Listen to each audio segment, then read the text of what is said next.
Would you buy a car with a 3-cylinder engine? Well, believe it or not, the North American 3-cylinder revolution has begun. Well, that's sort of true. Yeah, Ford will sell you a 3-cylinder version of the Fiesta, but only if you're willing to take it in one specific trim package with a manual transmission and virtually no options. On the other hand, Mini is going all in with 3-cylinder engines, giving you a turbocharged motor for the base Mini Cooper hardtop. But 4-cylinder engines are sort of like bread, milk, and cheese because they're staples in North America's automotive diet. So can 3-cylinder motors really serve as a legitimate replacement? If you ask Mini, the answer is absolutely yes. On the other hand, Ford is reserving its smallest power plant for customers that prefer high miles per gallon above anything else. So which company has the right formula? That's what we're here today to find out.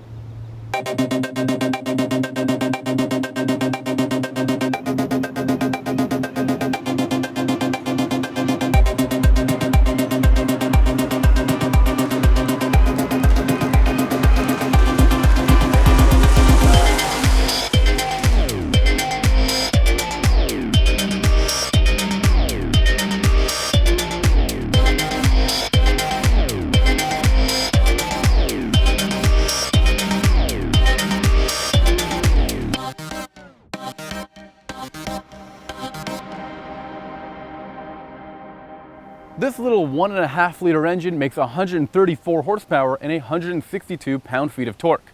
There's an overboost function which ups the torque to 170 for a few seconds.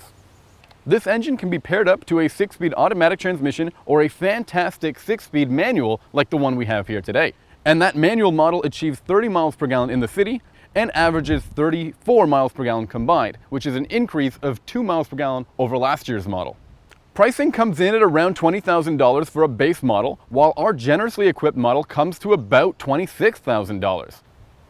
Ford's 1-liter EcoBoost engine is available for about $1,000 in the Fiesta. It makes 123 horsepower and 148 pound-feet of torque. Opting for the smaller engine means that you're exclusively paired with a 5-speed old-school manual transmission. For the extra money, Ford says you should notice a considerable fuel savings with 32 miles per gallon in the city, 45 on the highway, or an average of 37.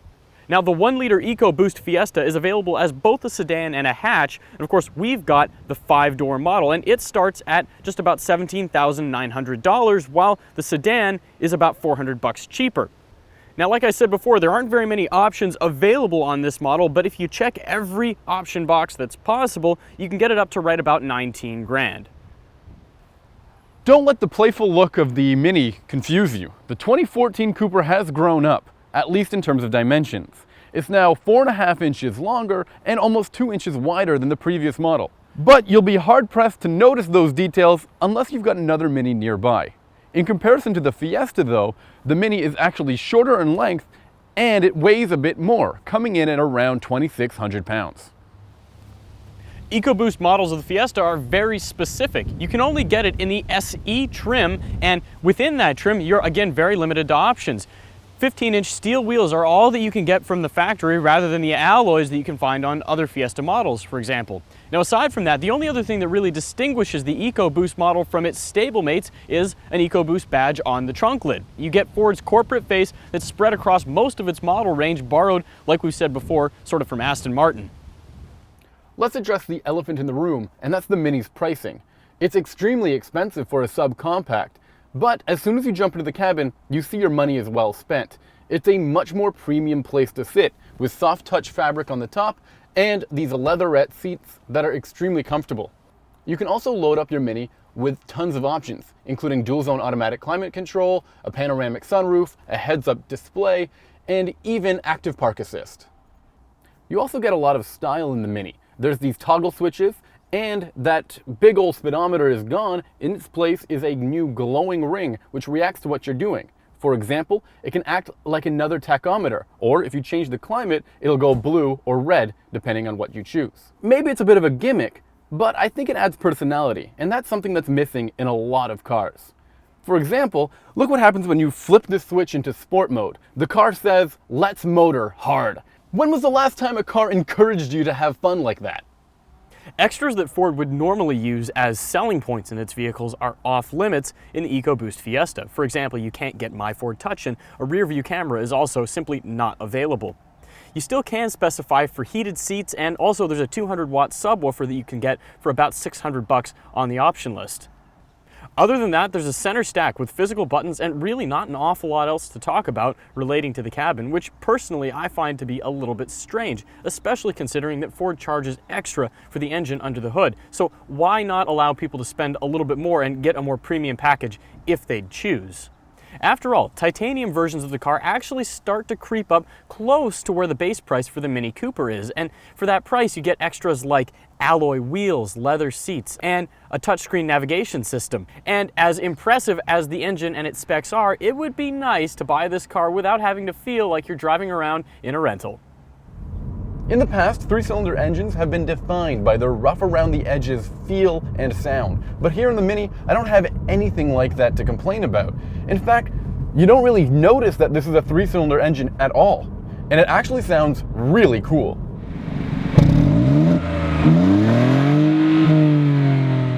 Zero to 60 is 7.4 seconds, and even faster if you get an automatic. So it feels pretty capable. But the most interesting part is the torque. Tons of it is available as low as 1300 RPM, and it helps make this car feel really livable in and day out situations. One complaint I do have about the car is that the fuel economy gains are just not that good compared to the 4-cylinder model from last year. You gain just 2 miles per gallon, which is good, but just not significant enough. And if you start driving enthusiastically, you can see those fuel economy gains disappear.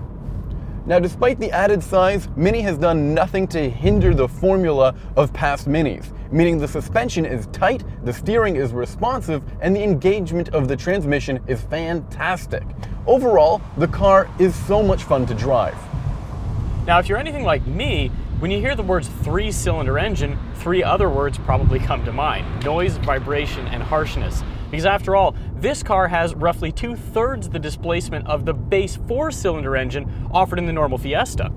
Surprisingly, it's actually not bad at all. In fact, from a drivability perspective, the 1-liter EcoBoost is a fantastic engine.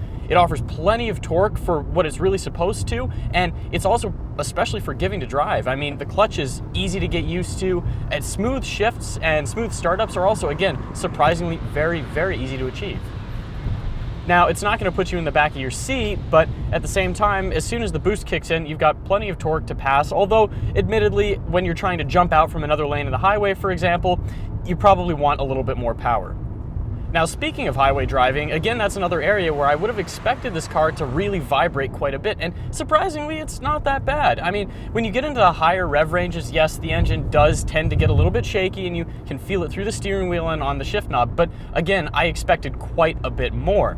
Mind you, when you're driving around town, you will spend a lot more time in the higher rev ranges of this car's power band because you really don't have quite as much really down at the very low areas, so you'll find that you're probably playing around and shifting quite a bit. And that leads to one particular problem. Of course, this engine is meant as a fuel economy play, and you're supposed to be saving gas, but the thing is, if you're spending a lot of time with it, past 3,000 RPM, you're probably going to have a hard time achieving exactly what the estimated and advertised EPA fuel economy figures are. But that's only the case under hard acceleration, and once you settle on a speed, most of the problems that are associated with a boosted 3-cylinder engine really kind of go away. It's really a shame that Ford doesn't offer the 1-liter EcoBoost as the base engine in the Fiesta.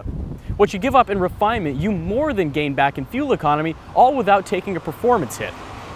Meanwhile, Mini gives you the freedom to outfit your car any way you'd like it with the 3-cylinder engine, which is why we're giving it the win.